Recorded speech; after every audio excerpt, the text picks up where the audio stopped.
அஸ்ஸலாமு அலைக்கும். வாங்க இன்றைக்கி கீரை தொக்கு எப்படி செய்கிறது நம்ம பார்ப்போம். நான் முளைக்கீரையை நல்லா வாஷ் பண்ணி வச்சுருக்கிறேன். ஒரு மீடியம் சைஸில் வெங்காயம் அரிஞ்சு வச்சுருக்கேன். ஒரு தக்காளி அரிஞ்சு வச்சுருக்கிறேன். அரிஞ்சு வச்ச தக்காளியெல்லாம் வெங்காயத்தையும் நல்லா போட்டு அரைப்போம். அப்புறமா நான் ஒரு 15 பல் பூண்டு உரித்து வச்சுருக்கேன். அதையும் அதிலே போட்டுப்போம். ஒரு ஸ்பூன் மிளகாத்தூள் எல்லாத்தையும் போட்டு தண்ணி சேர்க்காமல் நல்லா அரைச்சி எடுத்துப்போம்.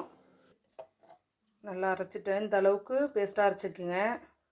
இப்போ சட்டி அடுப்பில் வச்சுப்போம். நல்லா சட்டி சூடாகட்டும். தேவையான அளவு நம்ம எண்ணெய் ஊற்றிப்போம். எண்ணெய் கொஞ்சம் கூட ஊற்றுவோம், அப்போ தான் நல்லாயிருக்கும். கடுகு கொஞ்சம் போட்டுப்போம். கடுகு நல்லா பொரியுது. அப்புறம் 3 காஞ்ச மிளகா, ஏற்கனவே அதில் மிளகாத்தூள் போட்டிருக்கோம், அதனால் 3 காஞ்ச மிளகா உரப்புக்கு ஏற்ற மாதிரி போட்டுக்கோங்க. இதுக்கு பூண்டு தான் அதிகமாக போனால், அதனால் ஒரு 5-6 பல் பூண்டு தட்டி வச்சுருக்கேன். ஏற்கனவே 15 பல் பூண்டு போட்டு நம்ம அரைச்சிருக்கிறோம், அதனால் ஒரு 5 பல் பூண்டு போட்டு தட்டி வச்சுருக்கிறேன். ஜீரகம் ஒரு ஸ்பூனு,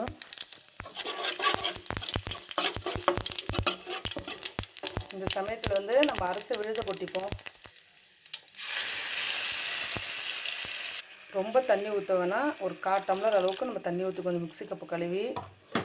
இந்த சமயத்தில் 1/2 ஸ்பூனு மஞ்சத்தூள், 1/2 ஸ்பூனு குழம்பு மல்லித்தூள் போட்டு நல்லா கிண்டி விட்டு தேவையான அளவு உப்பு போட்டு இப்போ நம்ம மூடி வச்சுருவோம்.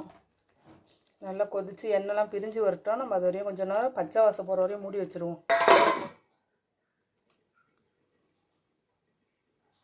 இப்போ நம்ம திறந்து பார்ப்போம். நல்லா பச்சை வாசம்லாம் போயிடுச்சு. இப்போ இந்த சமயத்தில் நம்ம கீரையை போட்டுப்போம்.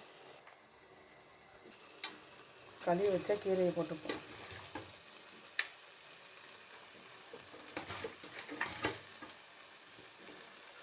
கீரை நல்லா தண்ணி விடும், அதனால் நம்ம தண்ணியெலாம் ஊற்ற வேணாம். இதை போட்டு நல்லா பிரட்டிட்டு இந்த சமயத்தில் நம்ம உப்பை டெஸ்ட் பண்ணி பார்த்துக்கோங்க. நல்லா போட்டு பிரட்டியாச்சு. ஒரு 5 நிமிஷம் நம்ம மூடி வைப்போம். இந்த சமயத்தில் நம்ம திறந்து பார்ப்போம். நல்லா எண்ணெய்லாம் பிரிஞ்சு மசாலாலாம் பிரட்டி கீரை தொக்கு ரெடி ஆகிடுச்சு. நல்லா கீரையும் வெந்திருக்கு, கலர் மாறாமல். இதை நல்லா சாதத்து கூட பரட்டி தின்றா சூப்பராக இருக்கும். பிடிச்சிருந்தா லைக் பண்ணுங்கள், ஷேர் பண்ணுங்கள், சப்ஸ்கிரைப் பண்ணுங்கள். அஸ்ஸலாமு அலைக்கும்.